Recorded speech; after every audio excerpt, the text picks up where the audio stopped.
친애하는 동료 시민 여러분 안녕하십니까. 도토리숲입니다. 한동훈에게 매너를 배운다. 다시 돌아온 한동훈의 품격 시리즈 첫 번째 이야기 시작합니다. 우리는 오늘부터 차근차근 국민이 먼저인 한동훈이라는 인격체가 타 인격체와의 상호작용을 어떻게 전개하는지 이제 배워나갈 것입니다. 한동훈이 부리는 매너 우리 같이 살펴봅시다. 매너에서 가장 기본적인 요소는 누가 뭐래도 배려와 공감이죠. 그럼 가장 쉬운 매너는 인사죠. 말씀드렸다시피 인사는 쉬워요. 속된 말로 개나 소나 해요. 심지어 강아지 고양이도 하잖아요. 이처럼 아무나 할 수 있음에도 불구하고 안 해요. 해도 제대로 못 해요. 무슨 소리인지 제가 보여드릴게요. 영상 하나 보시죠.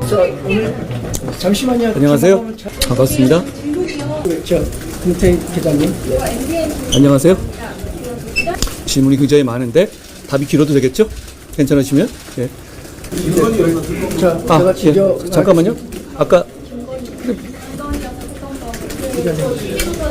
안녕하세요. 서울교육장 명부서입니다. 안녕하세요. 안보 문제에 대해서 한국일보 김도영입니다. 안녕하세요. 안녕하세요. 오랜만입니다.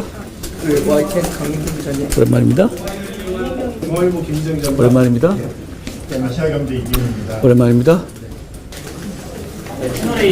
안녕하세요. 한동훈 전 대표의 작년 전당대회 출마 기자회견 직전 영상이었습니다. 보신 소감이 어떠십니까? 누가 기자들한테 일일이 이렇게 인사합니까? 한동훈이니까 하는 거예요. 누군지는 말 안 할 건데요. 기자한테 인사는커녕 반말이나 찍찍하고 무시하는 인간들도 있거든요. 그쵸? 누가 봐도 인사를 할 수밖에 없는 상황과 공간이 있거든요. 거기선 누구나 잘해요. 그런데 한동훈 기자회견 상황에선 아니란 말입니다. 인사 안 하면 수갑차나요? 아니면 기자들이 욕해요? 그냥 아무 일 없다는 듯이 물 흐르듯 질의응답으로 넘어가겠죠. 한동훈이 나서서 인사 받아주고 눈 맞춰주니 분위기 얼마나 따스합니까? 정치부 기자들은 매일 한동훈만 취재하고 싶겠습니다. 이제 한동훈 말고 누가 국회에서 기자를 저렇게 대합니까? 기자들이 인사받을 거라고 이제 기대했을까요? 한동훈을 처음 본 사람은 못했겠죠. 장관 시절부터 한동훈을 많이 접해본 기자들은 뭐 이미 이를 인지하고 있었겠죠. 한동훈이 그런 사람이라는 거.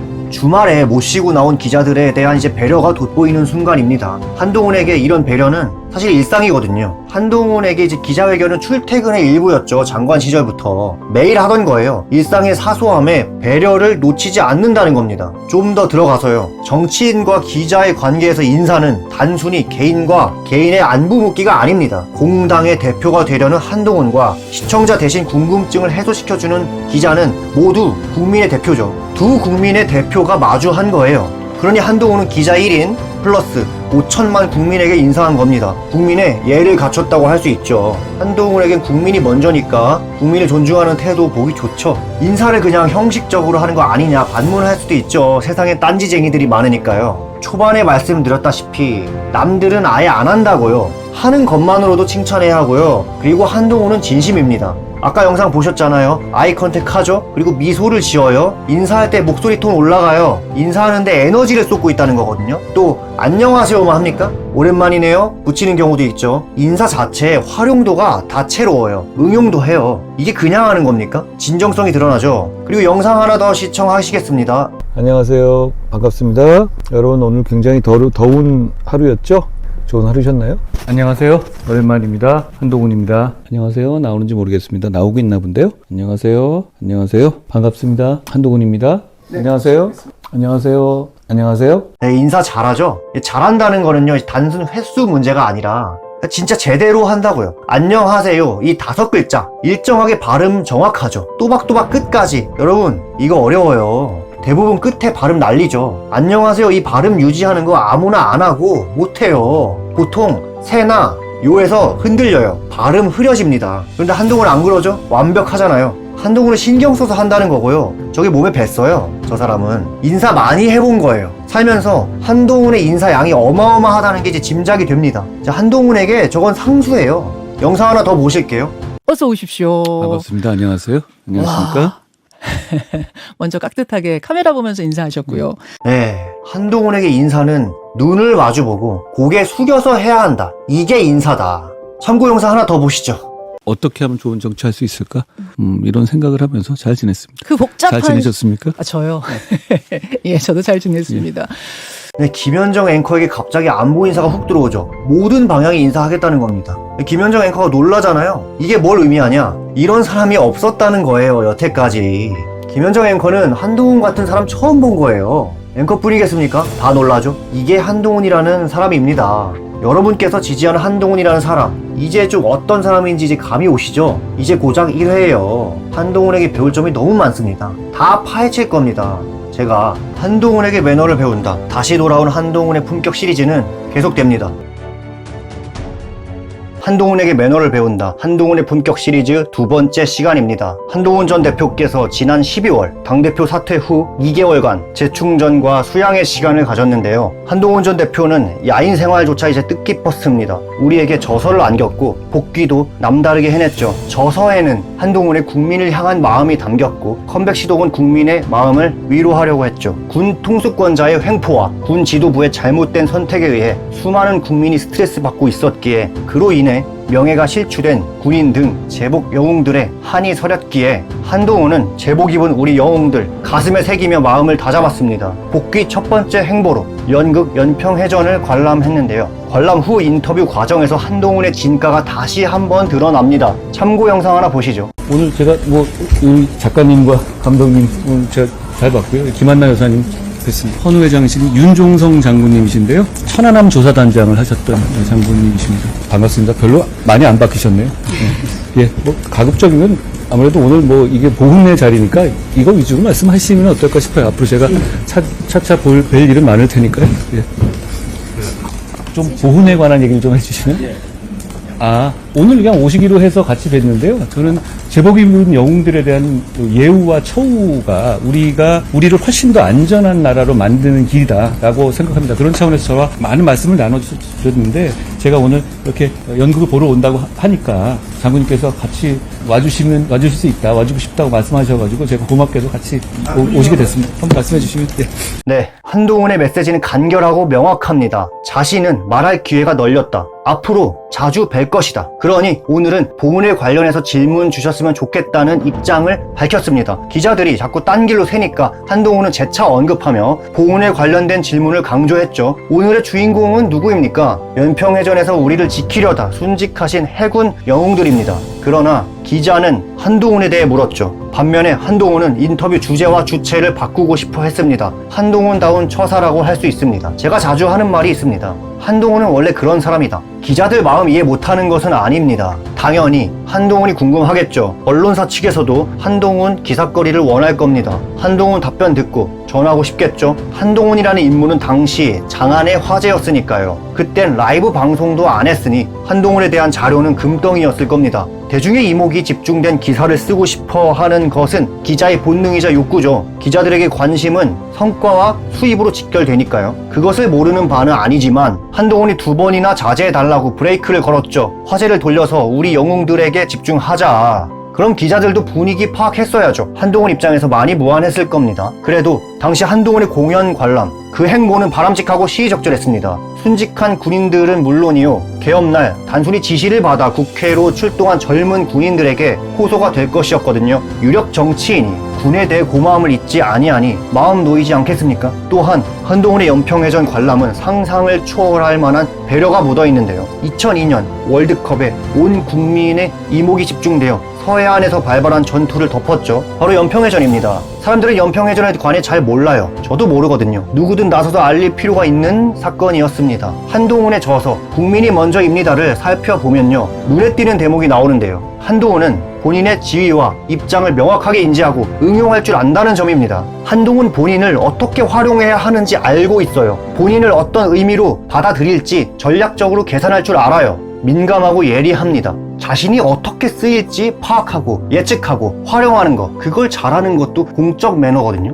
한동훈은 자신의 행보에 기자와 지지자가 동시에 따른다는 사실을 잘 알고 있습니다. 그리고 그걸 이용하죠. 자신을 이용해서 연평해전 등 제복 영웅에 관해 한 번이라도 더 띄우고 생각하게 만들 수 있다는 거죠. 자신을 착취해서 언론의 관심을 조금이나마 비추고 싶었던 것입니다. 타 정치인과는 반대되죠. 다른 정치인들은 유명인과 연을 맺고 싶어 합니다. 유명인의 후광을 자기가 받고 싶어 해요. 그래서 명태균, 김건희 사태가 터진 거죠. 그러나 한동훈은 자신을 이용해서 다른 사람을 빛나게 하는데 천부적인 재능을 갖췄습니다. 극적인 배려심을 탑재했죠. 그래서 한동훈 인품과 매너를 칭찬하는 것이죠. 특히 매너의 전제는 배려입니다. 그리고 자신을 낮추는 데 있죠. 배려의 전제는 넓은 시야와 공감력입니다. 한동훈의 시야는 광야급이며 공감 능력 또한 광활하죠. 그러니 한치의 흐트러짐 없는 배려심이 기반이 된 매너를 부릴 수 있는 겁니다. 추가로요, 한동훈은 기자와의 질의응답에서 나는 말할 기회가 충분하다, 앞으로 자주 뵐 것이다, 이 멘트 자체에도 엄청난 배려가 숨겨져 있죠. 오늘 아니어도 여러분 앞에 설 테니 걱정 말라는 거예요. 앞에 있는 기자뿐만 아니라 뒤에서 지켜보는 지지자와 국민을 안심시킨 겁니다.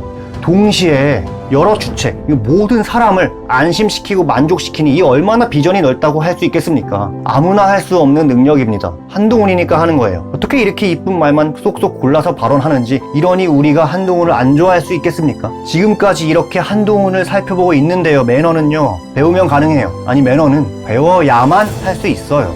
따라하면 한동훈처럼 되는 겁니다. 같이 가면 길이 됩니다. 함께 하시죠. 오늘 한동훈의 품격 2 정리해 보겠습니다. 첫째, 한동훈은 본인이 주인공에 서려고 하지 않습니다. 주인공이 정해져 있으면 뒤로 빠져주죠. 주목받아야 할 센터가 있어야 할 위치에 조명을 쏘아주는 겁니다. 한동훈은 역할을 혼돈하지 않습니다. 그리고요, 본인에 대한 파악이 완벽하게 이루어져 있습니다. 본인을 이용할 줄 아는데 그것이 공적 마인드가 심어져 있는 상태로 발휘가 되니까 세상에게 이로운 형태로 나타나는 겁니다. 한때 유행했던 말로 낄끼빠빠를 잘한다는 거예요. 낄 때 끼고 빠질 때 빠진다. 매번 멋진 매너를 선사하는 한동훈에 감사합니다. 배워봅시다. 뿐만 아니라 제복 영웅에 대한 예우와 존경심도 한 번 더 새기죠. 한동훈의 품격 시리즈는 계속됩니다.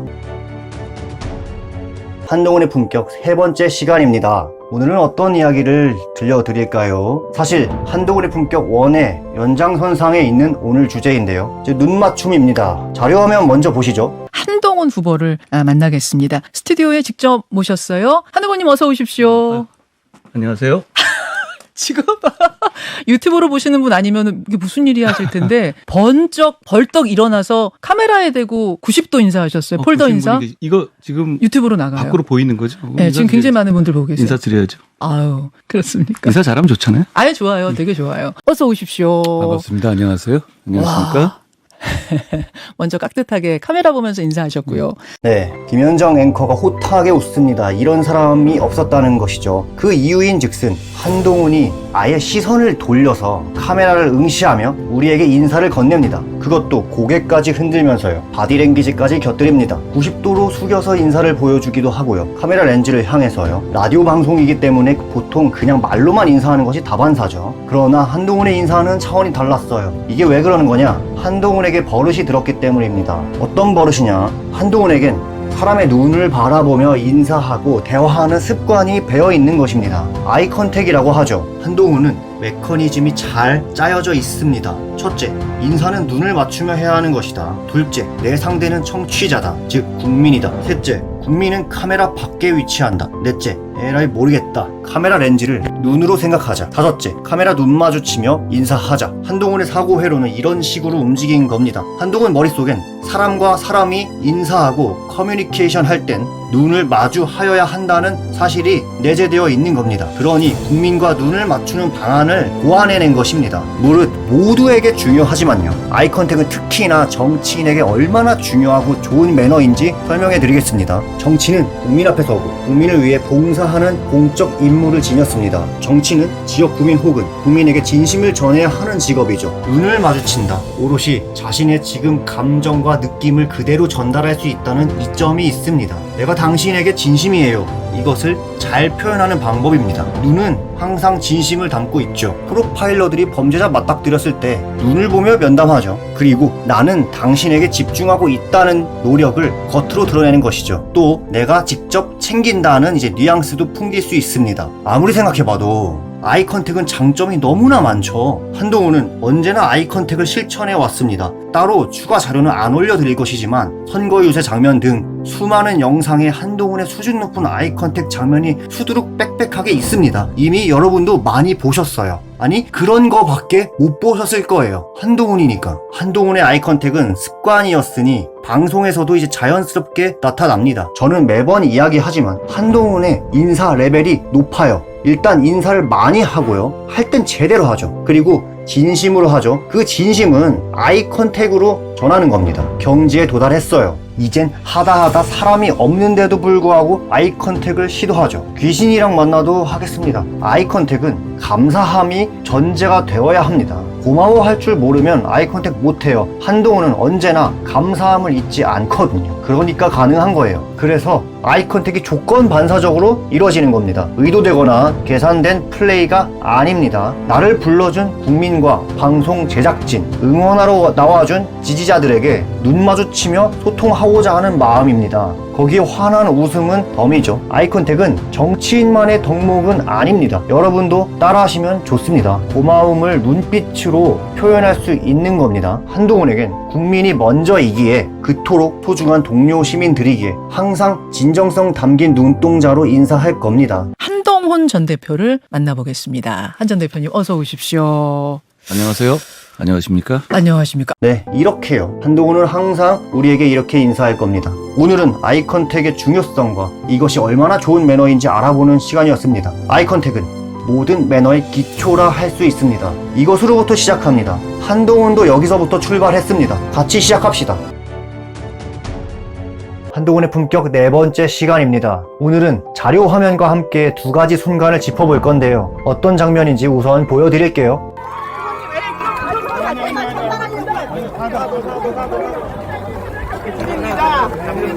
저희 장애인도 시민으로 장애인의 권리 공약을 위한 한동훈 대선 후보님께서 제 정책연에서 요청서 전달드립니다. 후보님, 우리 장애인의 기본적인 권리, 장애인도 비장애인도 다 함께 살아갈 수 있는 그런 권리를 꼭 우리 정책에 꼭 담아주시기 바랍니다. 누구도 비리지 않는 세상 우리 한동훈 후보님께서 꼭 해주시기 바랍니다.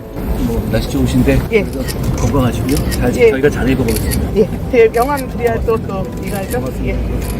혹시 후보님 네, 여러분 눈치채셨나요? 여기서 한동훈의 두 가지 매너가 발동했습니다. 첫 번째, 휠체어 타신 시민분이 갑자기 다가오셨죠. 하실 말씀이 있으셨나 봅니다. 그러자 한동훈 전 대표가 즉각 반응하죠. 조건 반사적으로 순식간에 한동훈이 고도로 훈련되어 있다는 게 느껴집니다. 제가 한동훈의 품격 시리즈마다 항상 말씀드리는데요. 물론 앞으로도 계속 할 것 같고요. 한동훈은 반응 속도가 엄청나요. 이게 매너 좋은 사람들 특징이자 이제 디폴트 값이거든요. 한동훈이 바로 들을 준비하죠. 무릎 낮추고 눈높이를 낮추죠. 그리고 아이 컨택에 들어갑니다. 나 들을 준비가 되어 있다. 그것도 아주 잘 들을 것이다. 온몸으로 이야기하는 겁니다. 그러니 누구든 한동훈한테 말할 맛이 나지 않겠습니까? 우리가 이해한다라는 말을 언더스탠드라고 하죠. 언더, 아래서, 스탠, 본다. 한동훈이 리터럴 그대로 행하잖아요. 그리고 두 번째 순간은요. 오늘 메인 주제에 해당하는 건데요. 여기입니다. 한동훈이 명함 받는 장면 이제 보시면 완벽한 오피셜 매너예요. 흠잡을 데가 하나도 없어요. 명함 수령 매너의 정석이라고 할 수 있어요. 같이 보면서 설명해드리면, 자, 한동훈이 명함을 받죠. 그리고 바로 뭐 해요? 명함 쳐다보고 정독하죠. 완벽한 매너를 보여줍니다. 한동훈이. 이거 다 사람 대 사람 아이 컨택과 동일선상에 있는 매너인데요. 오늘 주제가 명함인데 제가 앞서서 아이 컨택 얘기를 왜 꺼냈는지 아시겠죠? 명함은 한 사람의 개인정보 일부를 담은 각진 종이 카드죠. 자기소개가 글로 찍혀 있는 겁니다. 우리가 맨투맨으로 서로 자기소개할 때 딴 데 쳐다보면 안 되잖아요. 지금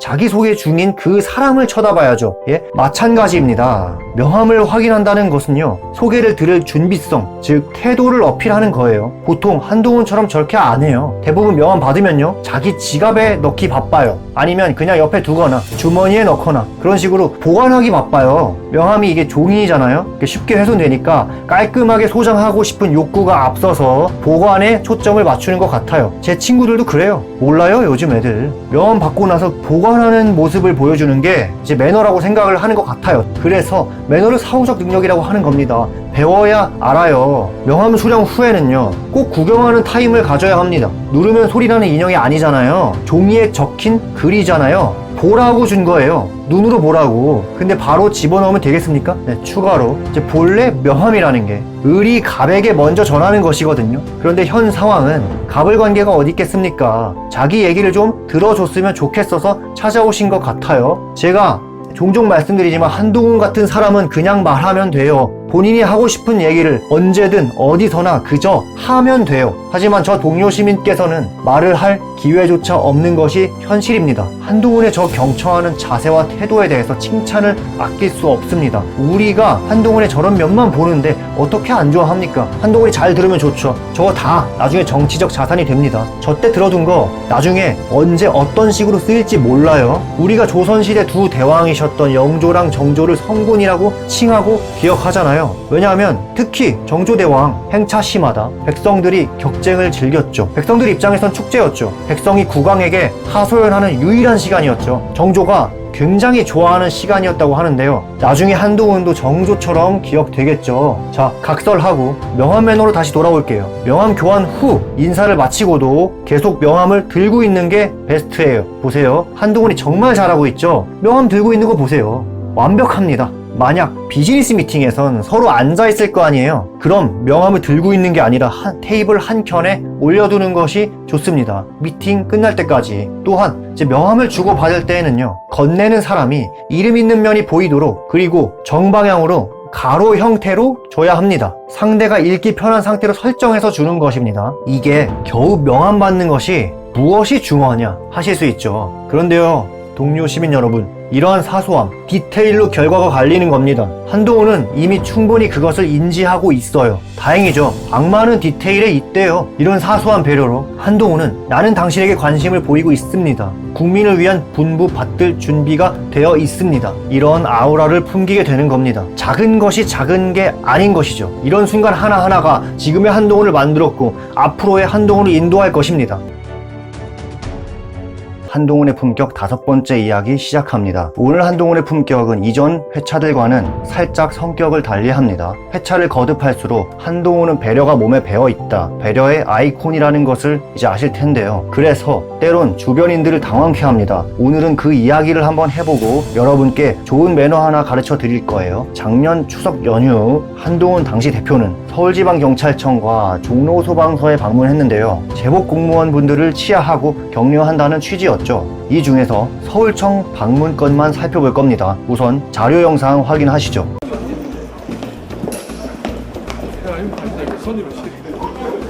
네. 한동훈 대표가 방문함에 따라 휴일인데도 불구하고 김봉식 서울청장이 출근했네요. 서울청의 격에 맞게 한동훈 대표를 맞이하려는 의도죠. 반갑게 인사하고 입장하죠. 이때부터 안내는 호스트로서 서울청장의 몫이에요. 한동훈 대표는 게스트예요. 엘리베이터 타는 장면 자세히 봐주세요. 한동훈 대표가 서울청장 먼저 태우려고 합니다. 그러자 서울청장이 당황하죠. 그리고 황급히 한동훈 대표에게 손님이시니 먼저 타시라고 권하고요. 한동훈이 응하죠. 서울청장은 애초에 한동훈 대표를 먼저 태우려고 했죠. 한동훈의 선수 빼앗긴 기분일 겁니다. 이건 서울청장이 한동훈 대표에 대해 간과한 것이죠. 한동훈을 너무도 몰랐던 것입니다. 한동훈은 극한의 배려심을 보여주는 사람이거든요. 그러니까 경찰 생활하면서 이런 사람 못 본 거예요. 그냥 깜짝 놀란 겁니다. 그런데 말입니다.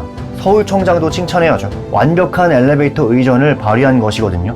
무엇을 잘한 것인지 이제 자세히 설명해 드릴게요. 자, 전동기 탑승 원칙은요, 갑이 나중에 타는 겁니다. 즉, 손님이 나중에 타는 거예요. 한동훈이 나중에 타는 거예요. 어라라? 그런데 손님인 한동훈을 의린 서울청장이 먼저 태우지 않았냐? 이 부분에 대해선 왜 그랬는지 제가 뒤에서 다시 다룰 겁니다. 자, 다시요. 기본 원칙은 손님을 나중에 태우는 겁니다. 이곳은요, 서울지방경찰청이에요. 한동훈에겐 낯설고 생소한 장소죠. 호스트인 서울청장이 앞장서는 겁니다. 길을 아니까요. 그리고 목적지가 몇 층인지 아니까요.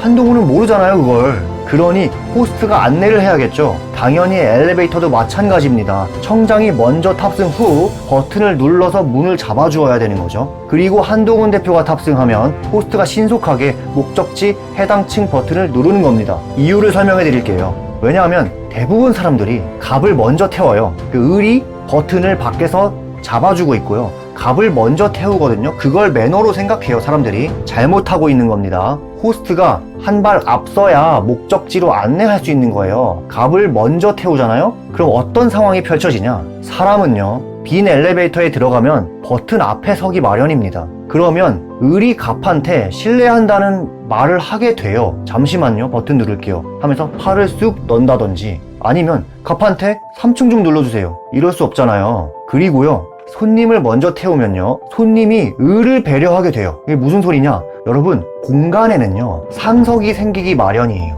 엘리베이터의 상석은 벽과 먼 곳이에요. 그러니까 중앙이죠. 가장 넓게 점유할 수 있는 공간이 상석이에요. 갑이 먼저 타고 그 다음 을이 타면 갑이 을을 위해서 자리를 비켜주게 된다니까요. 그럼 의전의 취지에 맞지 않잖아요. 손님을 상석에 세우려고 상황을 통제하는 것이기 때문에 호스트가 먼저 타라는 겁니다. 의전과 매너에선 자연스러움이 핵심이에요. 뚝뚝 끊기거나 막히면 안 돼요. 손님이 상석에 설 수 있도록 자연스럽게 유도하는 것이 좋은 의전 덕목입니다. 이런 게 의전이며 매너예요. 그런데 의전은요, 보편성과 특수성이 공존하는 이제 예술이거든요. 어떻게 조합하냐에 따라서 상황별 대처가 가능합니다. 이제 손님을 나중에 태우는 것은 만국 공통 매너예요. 하지만 서울청은 미리 안내할 직원을 엘리베이터에 배치해 놨어요. 이러면 이야기가 달라집니다. 이건 예외 상황이에요. 엘리베이터 안에 안내원을 따로 배치했다면 손님을 먼저 태우는 겁니다. 왜냐하면 내부 상황을 통제가 가능하거든요. 그러니까 그러는 거예요.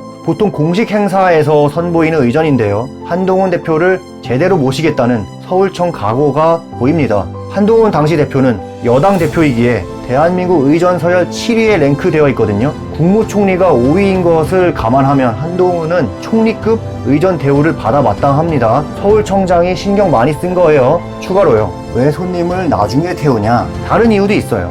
갑이 엘리베이터라는 공간에 최소한으로 머물 수 있게 배려하는 겁니다. 엘리베이터는 위험한 공간이에요. 매년 사고가 발생해요. 물론 희박한 확률이지만 그것마저 예방하기 위해서 손님을 나중에 태우는 거예요. 그리고 하차 시에는 손님을 먼저 내보내는 것이죠. 그러면 가장 최소한으로 머물겠죠. 전통적으로요, 사람이 탑승하는 모든 것은 위험합니다. 인명사고를 무조건 냅니다. 이것이 우리 DNA에 각인되어 있는 거거든요. 도가사상의 대표주자 장자께서도 이 탑승거리의 위험성을 논하신 적이 있어요.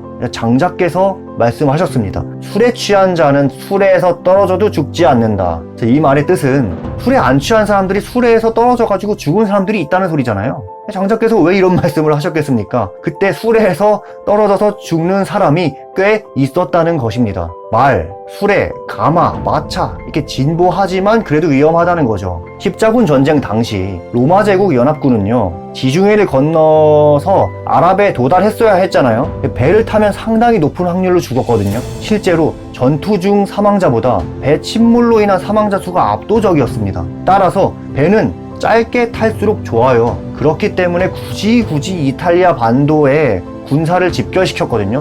거기서 최단 거리로 해양 항로로 이동하기 위함이죠. 이처럼 인간 역사에서 모든 탑승거리는 위험한 것으로 간주합니다. 그러므로 최소한으로 탑승시키는 게 좋죠. 이것이 시간이 흐르며 의전으로 그리고 매너로 발전한 겁니다. 그러니까 아무 때나 레이디 퍼스트 외치면 곤란합니다. 여담으로 아까 자료화면 보셨죠? 한동훈이 서울청장을 배려해서 먼저 엘리베이터에 태우려고 했죠. 우리 한동훈 대표의 배려하려는 태도는 언제 봐도 좋아요. 그러나 서울청에서 분명 한동훈 대표 방문 기념으로 준비 많이 했죠. 의전 구상하고 시뮬레이션 돌렸을 겁니다. 사전에 리허설도 했을 가능성이 있죠. 아마 했을 겁니다. 조직이라는 게 원래 그렇잖아요. 그렇다면 준비한 것을 보여줄 수 있게끔 모르는 척 몸을 맡기는 것도 오히려 이제 매너가 될 수 있다는 것을 한동훈 대표께도 말씀드리고 싶어요. 이것 또한 서울청 직원들을 배려하는 모습인 거죠. 한동훈 전 대표, 이분을 도대체 어찌하면 좋습니까? 한동훈이라는 사람이 그런 사람인 걸 뭐 어떡합니까? 본인이 선제적으로 배려를 행해야지만 마음이 편안한 사람인 거예요. 한동훈은 누군가를 배려할 때 참 의욕적이거든요. 배려의 인간화예요. 한동훈은. 이러니 한동훈을 제가 존경하고 여러분이 사랑해 주시는 거죠. 배려를 잘 받는 것도 상대에 대한 배려라는 걸 한동훈 대표께 알리고 싶습니다. 그리고 보너스로 뭐 하나 보여드릴게요. 아까 상성 얘기했잖아요. 보시면 서울청장이 한동훈 대표를 맞이하면서 자연스럽게 오른쪽으로 넘기죠. 서울청장 오른편에 한동훈을 세운단 말이에요. 오른쪽이 상석이거든요. 그러니까 서울청장도 준비 많이 했어요. 한동훈 대표 모신다고. 한동훈의 품격 7번째 시간입니다. 오늘은 지난 당대표 시절 한동훈의 리더십이 어떤 식으로 발휘돼서 국민에 호소할 수 있었는지 알아보겠습니다. 한동훈 전 대표 취임 직후 행보를 보면요, 이 사람이 정말로 당을 위해 당대표가 되고 싶었구나, 이게 확 와닿습니다. 공적 마인드를 입으로만 떠든 것이 아니라는 게 느껴지는데요, 자극적인 리더십이 아니어서 티가 별로 안 났거든요. 하지만 쌓이고 시간이 흐르면 큰 힘을 발휘할 정도의 배려를 보여주었습니다. 자, 무엇인지 자료화면 보시죠. 이 사람의 정신병력이라든가 이런 걸 검증할 만한 어떤 제도도 없고요. 우리 당의 고동진 의원이 이미 이 취지를 반영한 법안을 어제 발의하셨던 것으로 압니다. 전기료를 감면하는 등 법적 근거를 마련하는 법안을 우리 당의 정동만 의원이 발의를 했습니다. 반도체 산업 경쟁력 강화 특별 법안을 고동진 의원이 대표 발의했고요. 박수영 의원님, 송석준 의원님도 역시 같은 취지의 반도체 특별 법안을 대표 발의했습니다. 김미애 의원님, 김선교 의원님께서 비슷한 취지의 법안을 발의한 바도 있습니다. 오늘 10시에 송원석 기재위원장 그리고 당 정책위 주최로 금투세 폐지에 관한 논의를 합니다. 국민의힘 의료개혁특별위원회가 만들어졌습니다. 최고위원이신 인효한 위원장께서 위원장을 맡고 계시죠. 우리 국민의힘의 나경원 의원이 소위 광노현 방지법을 발의했다는 점 말씀드립니다. 오늘 여론조사를 통해서 국민을 기만하고 정치를 혼탁하게 하는 것을 막기 위한 법률안이 우리 당 박정훈 의원 등을 통해서 발의될 겁니다. 제가 따라갑니다. 박수영이 따라갑니다. 백종원이 따라갑니다. 곽규택이 따라갑니다. 서지영이 따라갑니다. 김미애가 따라갑니다. 이현생이 따라갑니다. 우리의 조경태가 따라갑니다. 김희정이 따라갑니다. 정현욱이 따라갑니다. 여러분, 이거 남는 장사 아닙니까? 어떠십니까? 저는 만화 캐릭터들이 생각나더라고요. 목숨 걸고 동료들을 지키며 악과 맞서 싸우는 만화 캐릭터들이요. 한동훈의 말에는 동료가 있습니다. 법안 설명할 때 누가 발의했는지 알립니다. 우리 당 누구누구 의원이 대표 발의했다, 우리 당 누가 어떤 직책을 맡았고 토론에 나선다 등등. 한동훈은 대표였죠. 당의 대표, 모든 당원들을 대표합니다. 소속 의원들을 대표해서 대신 대중에게 전달합니다. 국민께, 지지자에게 보고하는 의미도 같죠. 혼자 가지 않겠다, 같이 가겠다. 한동훈 본인 혼자 스포트라이트 받지 않겠다. 우리 소속 의원들 다 함께 국민께 선택받겠다. 시청자 여러분, 함께 가면 길이 됩니다. 이런 말 많이 들어보셨죠? 한동훈이 그냥 말로만 한 것이 아니라 진심이었던 것이죠. 당에 대한 존중, 동료 의원들에 대한 존중, 그리고 애정, 관심을 가졌다는 뜻이에요. 관심은요, 시야가 넓어야 가질 수 있는 능력이에요. 108명이었잖아요. 제가 몇 번 이야기했는데요, 매너가 좋으려면 시야가 넓어야 해요. 한동훈이 그렇다니까요. 이게 한동훈이 직접 동료 의원들 앞에 레드카펫을 깔아준 것이나 마찬가지예요. 이제 꽃길만 걸으라고. 한동훈은 자신의 정치 행보보다 동료를 위한 배려를 보여준 것입니다. 제가 항상 말씀드리죠, 한동훈은 본인의 입장과 지위의 영향력을 명확하게 인지하고 있었습니다. 자신의 정치적 영향력을 배려로 승화시킨 거죠. 자, 소속 의원 입장에서 살펴볼게요. 대표가 본인을 소개해주고 홍보해준다? 원래 내 자랑을 남이 해줘야 나도 기분 좋고 더 널리 퍼지잖아요. 심지어 다른 누구도 아니고 한동훈이 나서서 홍보해주는 겁니다. 당시 당내 가장 인기 많았던 한동훈 전 대표가 가장 강력한 대권주자 한동훈이 말이죠. 한동훈은 무슨 말만 해도 기자들이 다 받아 적거든요. 개인 라이브 방송을 해도 기자들이 써주잖아요. 그런 한동훈이 본인들의 국회 입법 활동 및 의정 활동을 선전해 주는 겁니다. 얼마나 좋겠습니까? 이뿐입니까? 지역구 유권자, 지지자에게 보고하는 메신저가 되기도 하는 겁니다. 자기가 직접 뽑아서 지역 대표로 여의도 보내놨는데 4년 동안 무엇을 했는지 마땅히 알아야 하지 않겠습니까? 도대체 4년 동안 뭘 했는지 모르겠으면 그 투표 행위가 의미가 있나요? 한동훈은 여기서 그치지 않죠. 단순히 누가 무엇을 했다 해서 끝나지 않아요. 누구를 위한, 사회에 어떻게 적용될지 설명까지 곁들였습니다. 얼마나 친절합니까? 한동훈은 우리 미래 사회의 안내자 역할을 맡았습니다. 한동훈 전 대표가 몸소 실천했던 보고의 이제 일환인데요. 한동훈은 우리 정치가 투명하게 공개되길 원하죠. 국민에 의해 선출됐으니 국민에게 보고하는 것이 당연하다고 여깁니다. 대통령실과 김건희 여사 관련 회담을 공개하기도 해서 친윤은 그걸 왜 공개하냐고 비판하기도 했죠. 친윤은 숨기고 싶어 했습니다. 한동훈은 숨기고 비공개 처리하는 것을 구태정치라고 봅니다. 그리고 숨기지 않는 것을 넘어 한동훈은 여의도 국회 언어를 사투리로 규정하고 5천만 언어를 쓰겠다고 다짐했죠. 한동훈은 언제나 기자 앞에 섰죠. 즉 국민 앞에 섰습니다. 잘하든 못하든 한동훈은 한결같이 공개합니다. 공개는 국민께 보고하는 것이나 마찬가지입니다. 그러니까 국힘 의원들이 잘 좀 했어야 했는데, 그러면 한동훈이 치하하고 홍보해주잖아요. 이끌어주고 함께 발맞춰 갈 수 있었는데 아쉬운 대목입니다. 아까 자료화면 보셔서 아시겠지만 친한계가 아닌 친윤 의원들, 사이가 좋지 않은 의원들의 의정 활동까지 홍보해 주었습니다. 한동훈은 진심으로 국민의힘이 잘 되길 바랬고 나라와 국민을 먼저 생각했습니다. 다만 국민의힘이 무엇이 올바른지 구분하지 못했죠. 안타깝습니다. 오늘 한동훈의 품격을 정리해보겠습니다. 한동훈은 본인의 정치 활동을 하지 않았습니다. 소속 의원들 한 명 한 명 지켜보았고 칭찬거리를 들고 국민께 보고했습니다. 기본적으로 이타심과 배려심이 없으면 불가능합니다. 한동훈은 동료를 배려했습니다. 본인보다 당이 먼저였습니다. 이러한 행동은 넓은 비전에서 나옵니다. 자, 결론은 한동훈은 레드카펫 까는 역할을 자처했다. 누누이 얘기하지만 한동훈의 배려심과 넓은 시야는 감탄스럽습니다. 두 능력이 한동훈이 자유자재로 매너를 부릴 수 있게 만듭니다. 한동훈의 정치에는 동료와 국민이 있었습니다. 한동훈은 좋은 정치 했어요. 한동훈의 정치를 기대하고 응원합니다. 한동훈에게 매너를 배운다. 오늘은 한동훈의 품격 스페셜 편입니다. 한동훈의 품격 현재 7회까지 진행했는데요. 이번에는 한동훈의 품격 프롤로그입니다. 굳이 따져보자면 0편에 해당되죠. 한동훈의 품격 시리즈가 존재하고 콘텐츠화 될 수 있는 이유에 관한 이야기입니다. 여러분께 어서 소개해 올리고 싶습니다. 제가 한동훈을 이야기할 때 항상 말씀드립니다. 한동훈은 고도로 훈련되어 매너 순발력이 상당히 빠르고 넓어요. 매너와 배려에 대한 반응 속도가 순식간입니다. 한동훈은 평소부터 조심 또 조심하여서 깊이 새겨진 품성의 소유자입니다. 빠른 이해를 위해 자료화면 준비했습니다. 먼저 보시죠. 공적 마인드를 갖춰야 한다. 개인적인 성취가 아니라 공적 마인드를 갖추는 것이 좀 중요하다고 생각해요. 정치인은 공적 마인드를 가지고 공공성을 추구하는 사람이니까 그게 생활이 됩니다. 그런데 생활과 직업이 섞이게 되면 그게 뭉개지기가 쉬워요. 그러니까 스스로에게 계속 주입해야 됩니다. 아, 나는 공적 마인드를 가져야 된다. 공적 마인드를 우선해야 된다. 또 그렇게 계속 생각하다 보면 좀 멋있는 말 좀 하다 보면 또 그렇게 따라가게 되더라고요.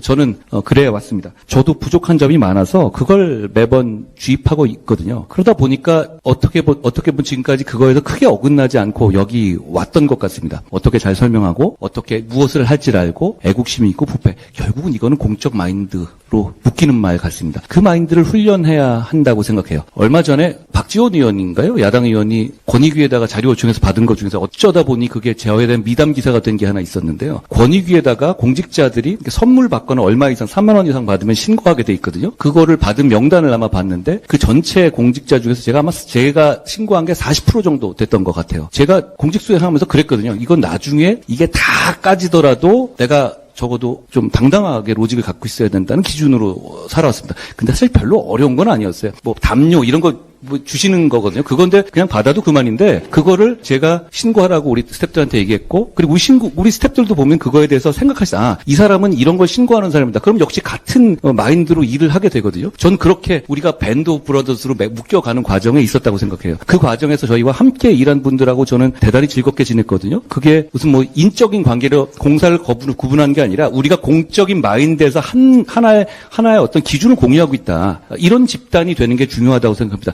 말하다 보니까 제가 되게 재수없게 말씀드렸는데 죄송하게 생각하고요. 어쨌든 공적 마인드를 갖추십시다. 지금 우리나라에 그게 필요한 것 같습니다. 네, 한동훈은 항상 공적 마인드를 주입합니다. 공적 마인드를 잊거나 놓치는 것을 항시 경계합니다. 주문 외우듯 되뇌이는 것이죠. 여러분, 이것으로 알 수 있는 것이 있습니다. 한동훈의 인품과 품격은 타고난 것이 아니라 학습되어 완성되었다는 것이거든요. 선천적인 능력이 아니라 사후적 훈련을 통해서 이루어졌습니다. 그 과정에서 사회성도 발달하니 매너를 자유자재로 부릴 수 있게 된 것이죠. 그러니까 매너는 배우면 실천할 수 있습니다. 아까 자료 화면에서 보신 것 기억하시죠? 한동훈은 말합니다. 멋있는 말 하다 보면 어느새 자신도 그 말처럼 이끌린다고요. 멋있는 말 하다 보면 자신도 따라가진다. 그 말 자체가 너무 멋지지 않습니까? 한동훈은 도대체 왜 이렇게 멋있나? 미스테리였는데 말이죠. 이제 우린 깨닫게 되었습니다. 그럼 우리도 한동훈과 같이 생각하면서 말하고 행동하다 보면 자기도 모르게 한동훈을 닮아갈 것이죠. 조선시대 500년 진리처럼 여기던 성리학이 생각나네요. 세상은 사물을 사물답게 만드는 세계의 참모습인 리와 사물을 구성하는 물질적 재료인 기로 이루어져 있다. 리와 기 이론, 성리학입니다. 인간도 리와 기로 이루어져 있다. 주자께서 말씀하셨습니다. 강물은 모두 같지만 국자로 담으면 한 국자의 물이 되고 사발로 담으면 한 사발에 물이 되고 항아리에 담으면 한 항아리에 물이 된다. 그릇에 따라 용량이 달라지는 것이요. 따라서 후련을 통해 기를 발전시켜 물의 용량을 달리하라는 말씀입니다. 그릇을 깨끗하게 닦아야 물이 깨끗이 드러난다는 것이죠. 즉 물을 담는 한동훈의 기는 깨끗하고도 참된 모습입니다. 잠시 지루한 이론 설명이었죠. 각설하고요. 한동훈을 좋아해서 한동훈을 따라하다 보면 한동훈처럼 변한다. 이 얼마나 아름다운 선물입니까? 세상이 나에게 그리고 우리에게 뜻깊은 선물을 주고 싶어서 한동훈을 내렸나 봅니다. 이러니 한동훈을 어떻게 존경하지 않을 수 있나요? 또한 한동훈은요, 공적 마인드를 전염시킬 수 있다는 것을 깨달았어요. 공직자 시절 사소한 것 하나도 국민권익위원회에 보고하고 신고했죠. 권익위 신고 물품에는 기준이 있을 텐데요. 누가 봐도 그냥 받아도 될 물품들과 신고 절차를 꼭 거쳐야 할 것으로 나뉘겠죠. 공직생활하면서 여기저기 출장을 얼마나 많이 다녔겠습니까? 해당 지역 특산품 선물도 많이 받았을 테고요. 감사 인사로 받은 선물도 많았겠죠. 이 모든 것을 한동훈은 권익위에 보고했죠. 한동훈이 권익위 신고 충족 요건을 모르겠습니까? 당연히 아니죠. 네, 이 부분입니다. 한동훈의 진가는 누려도 되는 것을 사양하는 데 있습니다. 본인이 충분히 누려도 될 권리임에도 불구하고 이를 거부합니다. 권위의식이 영에 수렴하기 때문이죠. 함께 일하는 분들을 탭이라 칭합니다. 여기서 또 한동훈의 마음가짐, 단순히 직원이라고 부르지 않습니다. 스태프는 우리나라에서 직원이라는 뜻으로 가장 많이 쓰이겠지만요. 실제 미국에서 스텝은 직원부터 참모진까지 두루 아우르는 표현으로 쓰입니다. 진정 동료로 여기며 대했다는 것이죠. 모두를, 그리고 우리를 강조합니다. 밴드 오브 브라더스를 지향하죠. 한동훈은 공직생활 내내 팀원들과 밴드 오브 브라더스처럼 조화롭게 하나가 되더라. 이걸 직접 경험했습니다. 한동훈의 훌륭한 마인드와 진심이 주위로 확산한 사례죠. 아마 한동훈은 본인의 이 같은 경험을 바탕으로 정치권에 입문했을 텐데요. 그런데 당내 친윤 세력은 사람 새끼들이 아니어서 아마 깜짝 놀랐을 겁니다.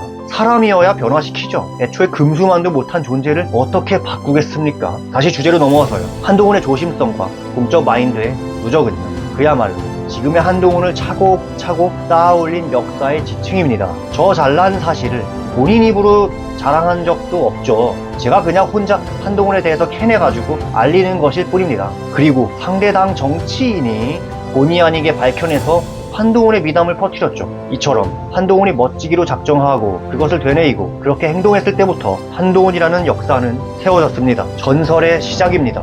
본인이 좋은 것만 배우고 보여주려 하고요. 그러니 매너도 좋을 수밖에 없죠. 한동훈은 준비됐죠. 그래서 서사는 펼쳐졌고 새싹은 발화했습니다. 우리는 기다립니다. 한동훈의 용기가 나라를 구했고 덕분에 우리는 안전합니다. 끝으로 오늘 한동훈의 품격 정리해보겠습니다. 한동훈은 공적 마인드를 학습했고 끝없이 복습합니다. 본질은 한동훈에게서 찾아볼 수 없는 권위의식입니다. 앞으로도 한동훈의 품격을 관통할 키워드는 권위의식입니다. 저는 여러분께 한동훈의 좋은 모습 더욱 많이 보여드릴 수 있도록 노력할 겁니다. 많이 도와주십시오. 한동훈의 품격 8번째 시간입니다. 오늘은 한동훈이 밥을 어떻게 먹는지 소개해 드리겠습니다. 참고자료 여러 개 보여드릴 겁니다. 차근차근 진행해 보겠습니다. 본격적으로 시작 전에 서문을 여는 영상 하나 시청하시죠. 특별한 게스트 모셨죠? 네, 국민의힘 당권 주자로 나선 아이고, 고맙습니다. 한동훈 전 비대위원장 모셨습니다. 제가 소개를 하고 있는데 국을 맛있게 먹겠습니다. 감사합니다. 저희가 오늘 수성못을 찾아왔는데 비가 너무 많이 와서 실내로 들어왔습니다. 그래서 운 좋게 식장을 잡아서 영화 타짜 대사 중에 너는 첫 판부터 장난질이냐? 이런 대사가 있는데요. 한동훈은 첫 판부터 매너로 출발하죠. 조건만사예요. 바로 국을 떠주죠. 국이 내 앞에 있으니 상대가 먹기 불편하죠. 바로 개인 접시에 나눠줍니다. 망설임이 없죠. 제가 또 말씀드리게 되는데 한동훈은 시야와 관찰력이 뛰어나요. 그리고 권위의식이 없기 때문에 신속하게 저런 매너가 튀어나오는 거거든요. 자, 두 번째 자료 보시죠. 입을 보세요. 한동훈의 입 모양 잘 봐주세요. 빠져나오기가 쉽지 않죠. 계속 먹게 되죠. 네. 아주 따뜻하네요. 음.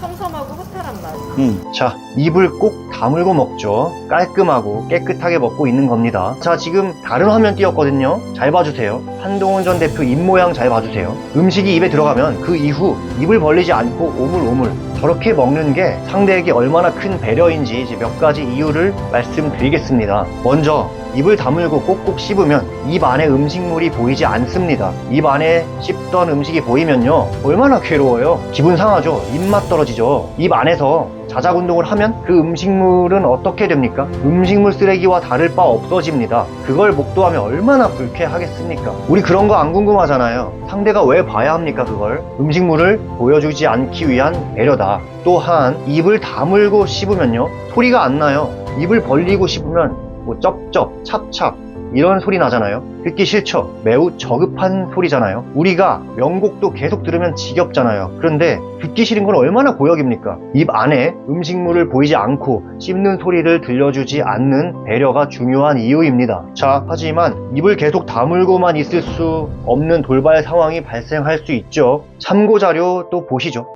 네.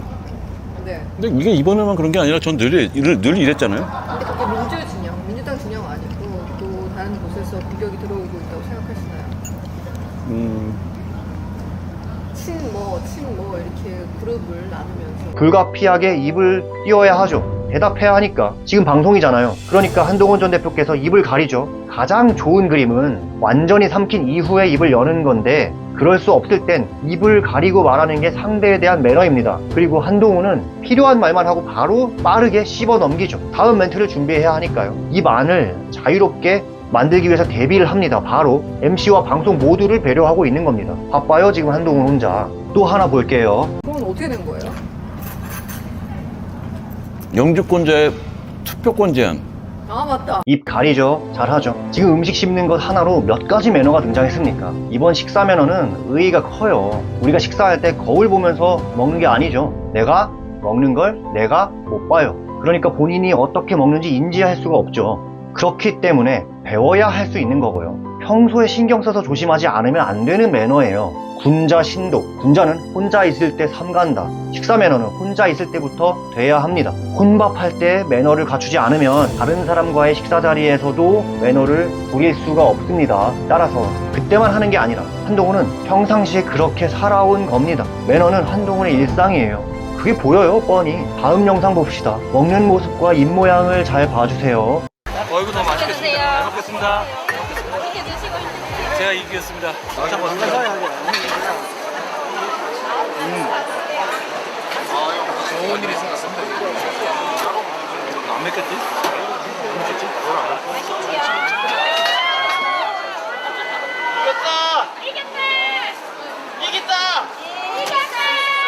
우리가 이깁니다! 든든히 드세요.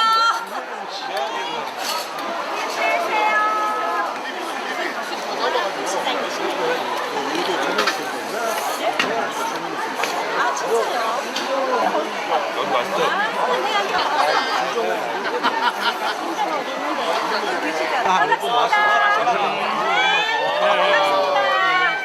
진짜 맛있는데요? 너무 맛있어요.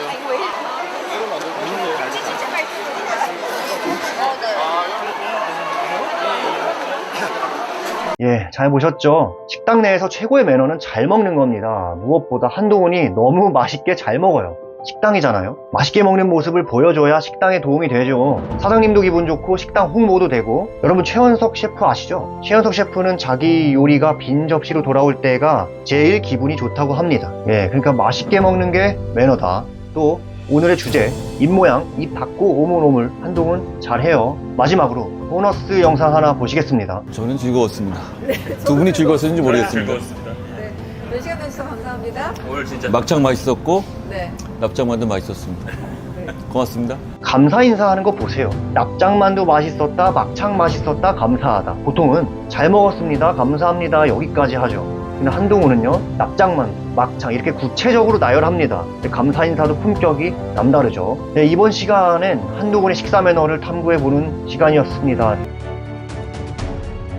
한동훈의 품격 시리즈 외전 두 번째 시간입니다. 스페셜 2편이라고 하겠습니다. 오늘은 한동훈 전 대표께서 민심 경청 로드 도중 구사했던 매너 일부를 소개해드리겠습니다. 두 가지 장면을 보여드릴 거예요. 지금 보시는 영상은 진주시 그 고철 사장님 부자와 만남을 가졌는데 아들 사장님 차에 탑승하여 이동 중입니다. 자, 한동훈 전 대표 자세 봐주세요. 사장님이 운전하시면서 설명 중입니다. 우리 한동훈 전 대표 어떻게 듣습니까? 아예 몸이 돌아가 있죠? 한 전 대표께서 누군가의 말을 귀 기울일 때 필시 아이 컨택하며 들어야 한다는 것이 이 몸에 배어있는 사람이어서 그런 것이죠. 차 아니잖아요. 사실 차 안에선 나란히 앉고 그냥 전방응시하면서 대화하면 되죠. 하지만 한동훈 전 대표는 아예 몸을 돌려버리셨죠. 잘 듣겠다는 마음가짐이 겉으로 드러나는 순간입니다. 때와 장소를 가리지 않고 경청하려는 자세의 한동훈입니다. 아이 컨택과 경청에 관해서는 이미 한동훈의 품격 3편과 6편에서 자세히 이야기했기 때문에 이번 영상에선 생략하겠습니다. 자, 다음 장면으로 넘어갈게요. 우선 자료화면 먼저 보시죠. 네, 드리네요. 맞습니다. 네. 여기서 쇠나 이런 것은 별도로 네, 나누시고요. 네, 저희가 저쪽 옆에 보시면 이제 저렇게 분류를 해서 저거는 이제 제강소. 이걸 하실 때는 외국인 동료분들도 같이 네, 일하시죠? 같이 일하고. 예. 가서 수거해온다는 게 이런 것까지 다 수거하시는 거예요? 이거는 이제 아파트 현장에 보통 많이 일단 아파트도 가시죠? 네, 합니다. 결국 이게 분리가 안 된 상태에서 와서 여기 이거 예. 분리하는 것 자체가 굉장히 큰 일이겠네요. 맞습니다. 그래서 아까 말씀드린 젊은 친구들은 이제 이렇게 유입이 안 되고 하니까 이제 외국인 친구들이 많이 지금 사장님은 두 분 정도를 지금 같이 네, 일하고 계신 맞습니다. 거죠? 네. 그럼 그분도 숙소 같은 거는 어떻게 하세요? 숙소는 저희가 저희 2층에 저희가 2층 집 주택에 사는데 2층에 제공하고 그럼 뭐 있습니다. 가족같이 지내시는 네, 가족처럼 다 지내고 있습니다. 어느 나라 분들이세요? 저희는 베트남 친구들 두 분. 주로 진주하고 조선 쪽에는 베트남 쪽 분들 많으시더라고요. 네. 그럼 저기는 저 쇠라든가 이런 거는 단가는 어떤가요? 쇠가 더 아버님 이 쇠 한번 설명해 주시면 어떨까요? 이 쇠는 그러면 이게 제일 단가가 높은가요? 갖고 오시는 것 중에? 중간 정도 됩니다. 네. 이런 스텐이라고 예. 포스코 전략자 납품이 그러면 여기 있는 건 다 스텐인가요? 예. 네. 그러면 스텐과 철은 다 분리라서? 분리를 그럼 하고, 분리하는 예. 것 자체가 굉장한 일이겠네요. 그 아는 데만 근 30년 걸립니다. 쇠 종류만. 그러면 아버님께서는 이거 딱 보고 그래 다 합니다. 그러니까 뭐가 뭐다라고가 그걸 보시면 아세요, 그냥? 네. 시계 보시면 마대마다 똑같은 보이는데 다 마대가 틀리게 담겨 있잖아요. 그러세요? 예, 그런 종류들이 이게 좀- 있어요.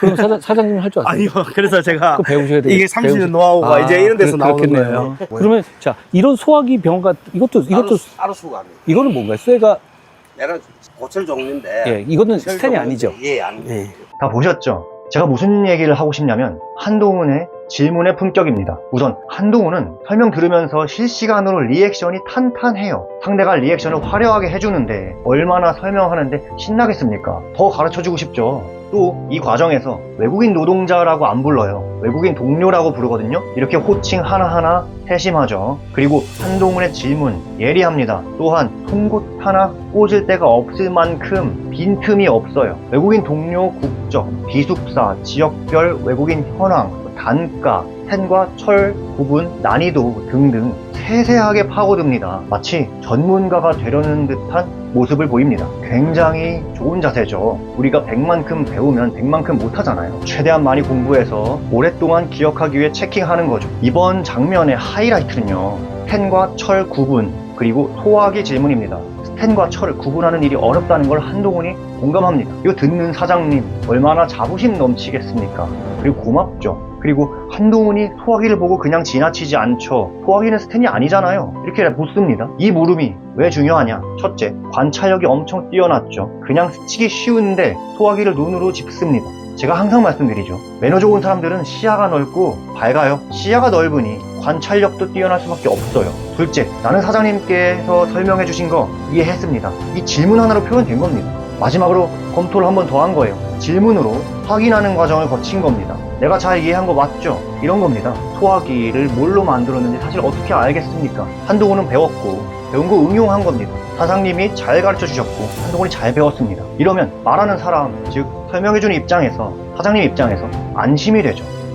한동훈이 설명 잘 들었구나, 잘 이해했구나, 가르칠 맛이 난다, 이런 정치인이 다 있구나. 얼마나 반갑겠습니까? 한동훈은 배우러 간 거죠. 삶 속에 제대로 녹아들었습니다. 성공했습니다. 이번 민심경청로드 아직 진행 중이지만요. 한동훈 전 대표께서 말씀하셨습니다. 정치인이 국민을 가르치는 시대는 끝났다. 정치인이 시민에게 배워야 한다. 한동훈은 실천합니다. 말로만 떠들지 않습니다. 한동훈이 세상을 변화시킬 수 있겠다고 저는 확신합니다. 민심경청로드를 보고 다시 한번 확인했습니다. 한동훈의 품격 외전 세 번째 시간입니다. 스페셜 3편입니다. 오늘 한동훈의 순간은 어떤 건지 먼저 참고자료 시청하시겠습니다. 저희가 이걸 좀 여기 준비를 했습니다. 예, 네, 납작만두를 준비했습니다. 전 이거 좋아하는데요. 네. 이거 선생님 이거 저희가 다른 데서 사온 건데 좀 먹어도 될까요?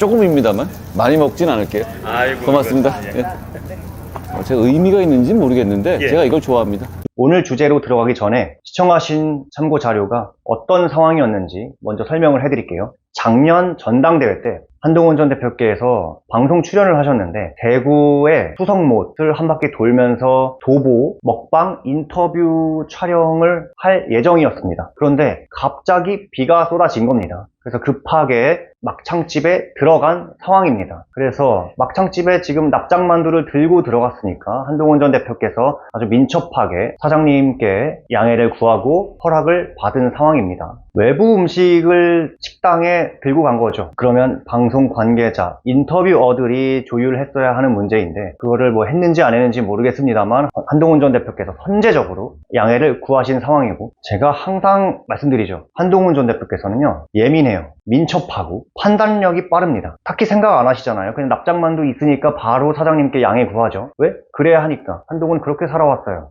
그게 매너라고 생각을 하니까요. 그게 실제로 매너고요. 예민하면 시야가 넓어요. 시야가 넓어지면 관찰력이 뛰어나집니다. 그 관찰력과 이제 시야 속에서 판단력이 빠르면 실천을 하는 거고, 못하면 우유부단하게 되는 거죠. 판단력 하니까 갑자기 생각난 건데요. 여러분 다들 어벤져스 코리아 방송 보시죠? 신지호 전 의원께서 증언하셨습니다. 계엄 당일날 한동훈 전 대표께서 한치의 망설임이 없었다. 망설임이 없어야 매너도 좋거든요. 그래서 한동훈이 매너가 좋은 겁니다. 제가 예시를 하나 들어볼게요. 지하철이나 버스에 노인분이 탑승하십니다. 내가 자리를 양보하고 싶어요. 근데 양보할까 말까 고민하는 사이에 다른 사람이 먼저 양보를 했어요. 그러면 나는 매너가 좋은 사람인가요? 빠른 사람이 매너가 좋은 겁니다. 결국은 못했잖아요. 실천은 민첩해야 해요. 한동훈이 그렇습니다. 다시 오늘 주제로 돌아가겠습니다. 납작만두를 막창집에 들고 간 상황입니다. 양해를 구했고 허가를 받았습니다. 됐어요. 이제 먹으면 됩니다. 이걸 우리는 와인 콜키지 매너라고 부릅니다. 와인 콜키지가 뭐냐면요, 손님이 레스토랑에 본인이 마시고 싶은 와인을 직접 사가지고 가는 겁니다. 식당에도 와인이 있겠죠. 근데 손님이 와인을 직접 먹고 싶은 와인을 들고 가는 겁니다. 이렇게. 그러면 손님이 이렇게 와인을 들고 갑니다. 이렇게 들고 가면 식당에선 무엇을 해주냐? 직원분이 와인 코르크를 따주고요. 와인 잔을 제공해주고요. 와인을 따라줍니다. 와인에 대한 전반적인 서비스를 제공하는 겁니다. 이 와인 콜키지 서비스는 레스토랑마다 다른데요. 유료인 곳도 있고 무료인 곳도 있어요. 유료든 무료든 고마운 겁니다. 식당이 손님에게 베푸는 매너예요. 식당이 손님을 배려하는 겁니다. 왜냐면요, 우리 식당이 와인을 많이 준비를 해놨지만 손님이 마음에 드는 와인이 없을 수 있잖아요. 우리가 준비한 와인 중에. 그래서 직접 들고 와라. 우리가 와인 서비스와 안주를 제공할 테니 와인은 직접 들고 오라고 손님을 배려한 겁니다. 식당이. 고마운 거죠. 유료라고 해서 안 고마운 게 아닙니다. 당연한 게 아니에요. 유료여도 고마운 겁니다. 왜냐하면 와인을 팔아요. 그 식당도. 와인 파는 곳에 와인을 가지고 갔어요. 이게 성도덕이 맞습니까? 와인 콜키지가 유료인 경우에는 와인 한 병당 10,000원, 병당 20,000원, 또는 명당 10,000원, 명당 20,000원. 레스토랑에 따라서 이제 천차만별인데요. 아마 고급 레스토랑일수록 비싸겠죠. 와인 콜키지 서비스를 제공받을 때 주의할 점이 있습니다. 아까 막창집 참고자료 보셔서 아시겠지만 납작만두를 들고 갔으니까 허용이 된 거예요. 막창집에 막창 들고 가면 되겠습니까? 막창집에 곱창 들고 가면 되겠습니까? 당연히 안 되겠죠. 상식적으로. 그럼 막창, 곱창만 안 되냐? 육류는 다 안 됩니다. 막창은 육류의 부속 부위예요. 육류예요. 육류는 다 안 됩니다. 치킨도 안 돼요. 소고기, 돼지고기 당연히 안 되고 치킨도 절대로 안 되는 겁니다. 실제 사례를 설명 하나 해드리면, 방송인 조세호 씨 아시죠? 조세호 씨가 샌드위치, 서브웨이라고 그 광고 모델이었나 봐요. SBS의 런닝맨이라는 방송에 출연을 해서 거기서 식사를 줄 거 아니에요. 근데 식사가 스테이크가 나왔어요. 스테이크 양식이죠. 그런데 조세호 씨가 샌드위치 광고를 찍었으니까 그 샌드위치도 양식이죠. 같은 양식이죠. 그래서 식사를 따로 먹더라고요. 이게 같은 업종에 대해서는 굉장히 예민한 문제예요. 그러니까 육류, 치킨도 안 된다.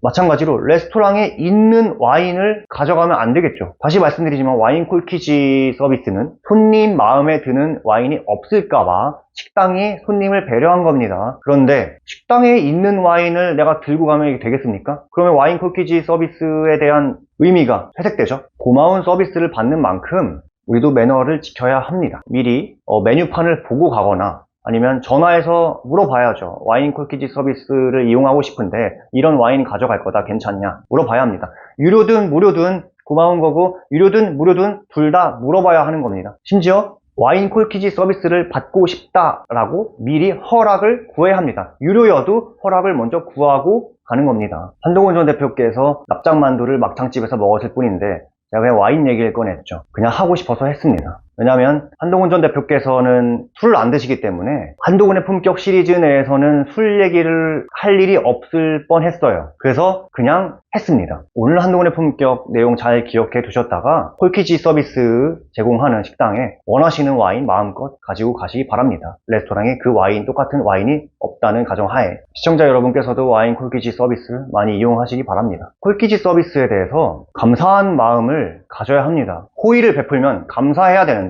호의를 베풀면 불리인 줄 안다. 뭐 이런 얘기들 많이 하시거든요. 호의를 아무리 베풀어 봐야 사람들이 고마워할 줄 모른다는 거죠. 이게 실제로 여러분 스타벅스 많이 가시죠. 스타벅스에는 원래 외부 음식이 반입이 가능해요. 원래 가능합니다.